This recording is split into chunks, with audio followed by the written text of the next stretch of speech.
ರಾಜ್ಯದಲ್ಲಿ ಬಿಜೆಪಿ ಆಡಳಿತ ಇದ್ದಾಗ ಅಸ್ತಿತ್ವಕ್ಕೆ ಬಂದಿದ್ದ ಸಕಾಲ ಹಾಗೂ ಬಾಪೂಜಿ ಸೇವಾ ಕೇಂದ್ರದ ವೈಫಲ್ಯತೆ ವಿರೋಧಿಸಿ ಬಿಜೆಪಿ ಪಂಚಾಯತ್ ರಾಜ್ ಪ್ರಕೋಷ್ಠ ಜಿಲ್ಲಾಧಿಕಾರಿ ಕಚೇರಿ ಆವರಣದಲ್ಲಿ ಪ್ರತಿಭಟನೆ ನಡೆಸಿತು. ಬಾಪೂಜಿ ಸೇವಾ ಕೇಂದ್ರದಲ್ಲಿ ಆನ್ಲೈನ್ನಲ್ಲಿ ಸಿಗಬೇಕಿರುವ 43 ಸೇವೆಗಳನ್ನು ಸಮ್ಮಿಶ್ರ ಸರ್ಕಾರ 25ಕ್ಕೆ ಇಳಿಸಿ ಸುತ್ತೋಲೆಯನ್ನ ಹೊರಡಿಸಿದೆ. ಇದು ಜನವಿರೋಧಿ ನೀತಿಯಾಗಿದೆ ಎಂದು ಪ್ರತಿಭಟನಾಕಾರರು ಆಕ್ರೋಶವನ್ನ ವ್ಯಕ್ತಪಡಿಸಿದರು.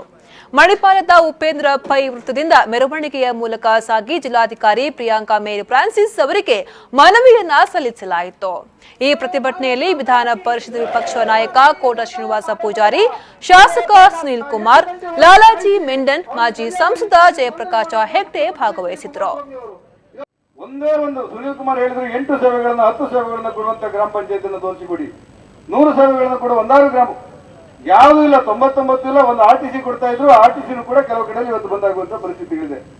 ಬಾಪೂಜಿ ಹೆಸರಿನಿಗೆ ಇವತ್ತು ಕಾಂಗ್ರೆಸ್ನವರು ಯಾವಾಗಲೂ ಮಾತಾಡ್ತಾ ಇರುವಾಗ ಹೇಳ್ತಾ ಇದ್ರು, ಮಹಾತ್ಮ ಗಾಂಧೀಜಿಯವರು ಕಟ್ಟಿದಿರುವಂತ ಕಾಂಗ್ರೆಸ್ ಪಕ್ಷ ಅಂತ ಹೇಳ್ತಿದ್ರಲ್ಲ, ಆ ಮಹಾತ್ಮ ಗಾಂಧೀಜಿಯವರ ಬಹುದೊಡ್ಡ ಹೆಸರಾಗಿರುವಂತಹ ಬಾಪೂಜಿ ಅಂತ ಇಡೀ ರಾಷ್ಟ್ರ ಕರೀತಾ ಇತ್ತಲ್ಲ, ಆ ಬಾಪೂಜಿ ಹೆಸರಿನಲ್ಲಿ ಸೇವಾ ಕೇಂದ್ರ ಮಾಡಿ ಆ ಮಹಾತ್ಮ ಗಾಂಧೀಜಿಯನ್ನ ಅರ್ಥಾತ್ ಬಾಪೂಜಿ ಅವರಿಗೆ ಅಗೌರವ ತರುವಂತಹ ಕೆಲಸಗಳನ್ನು ಸರ್ಕಾರ ಮಾಡ್ತಾ ಇದೆ ಅಂತ ಹೇಳಿ ವಿಧಾನಸೌಧದಲ್ಲಿ ಹೇಳಿದ್ರು ಕೂಡ ಸರ್ಕಾರಕ್ಕೆ ಅರ್ಥ ಆಗದಿದ್ರೆ ಇನ್ನು ಯಾರು ಹೇಳ್ಬೇಕು ಅನ್ನುವಂತ